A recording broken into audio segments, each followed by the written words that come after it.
Why are you here? This is a question I'd like for us to ponder today as we move in from 2018 to 2019. Many of you probably are setting New Year's resolutions. And I think it's a great idea to find ways to improve yourself. But I think there's a deeper question, and it's the one we began with. Why are you here?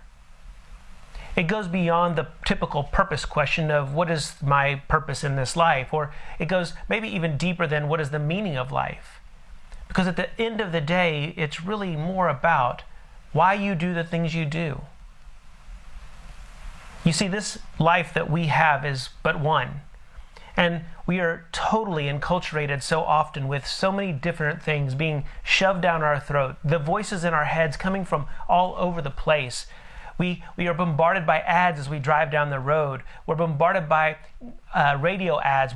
If you're watching TV, even now on Hulu, for goodness sakes, if you pay for the subscription, you still get hit up with ads for certain shows. We are constantly being bombarded, and now they're even smarter out there in this wonderful internet age to where you're actually being targeted specifically with the things that you want or think you want. And I think that's the question I have really that is driving behind this, why are you here? The question really becomes, who's determining why you are here and what you're doing?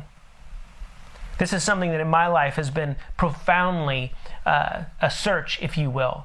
It's one that I've been seeking the answer, and it really delves into the deeper question of what is truth.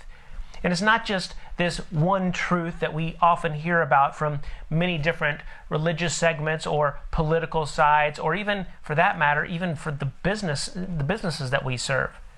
You are not here for them.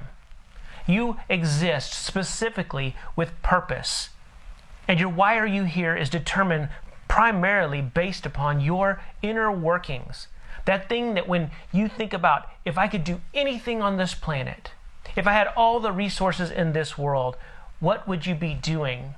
That question is the thing that should be driving you in your everyday life. Now hold on, I'm not telling you to go quit your jobs. I'm not telling you that today is the day that we plant our flag in the ground and say, I take claim of my life.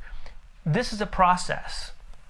It's a process of really beginning to look back at your life and ask the questions of times where you were the most happy. When was the time when you were the most at peace? The truest self, and I don't want to play the game of determining what that really means today, but I can just give you some insight into letting you know that the truest self that resides within you is not even really about the physical you. The truest self that is within you is about something much deeper that ultimately is the connectedness we have to the very cosmos of this planet, of everything into the universe. It is the very thing within you that is the divine DNA of God. And I believe deeply that we are missing so much of that good news in our lives today.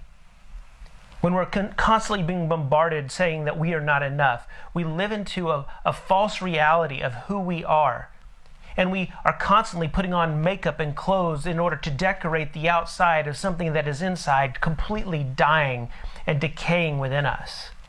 And I want to be somebody in your life that begins to empower you to find your truest and best self. This is an awakening time. It is a time in which you learn to find ways to not follow those voices that are pulling for your attention, but to listen deeply within, to begin to follow that voice within you that is constantly crying out as in dissatisfaction of the things that you choose, the foods that you eat, the ways that you spend your day, the job that you do, and the ways that you can't even seem to believe in yourself and how you are capable of so much more. What it really boils down to, and what I'm really wanting to engender to you today, is an opportunity to follow a new voice. That voice within you that ultimately is screaming, help me grow, teach me really what I need to know in order to build into the biggest and best, truest self that I am. It's a journey that I've been on with many others, and it's a journey that I would love to take you on. So today, the question I have for you going into 2019 is not, what's your New Year's resolution? But really, Why are you making that New Year's resolution? What is really driving it, and who is the driving force in your life? Listen to that inner self. Begin to ask a different question. And that question ultimately resides in the fact of knowing that the divine DNA in you has given you all the resources you possibly could ever imagine to need or want in order to accomplish what you desire. Make it a great day. Make it a great week. Make it a great holidays. And most of all, make it a great 2019. Have a great one. Peace.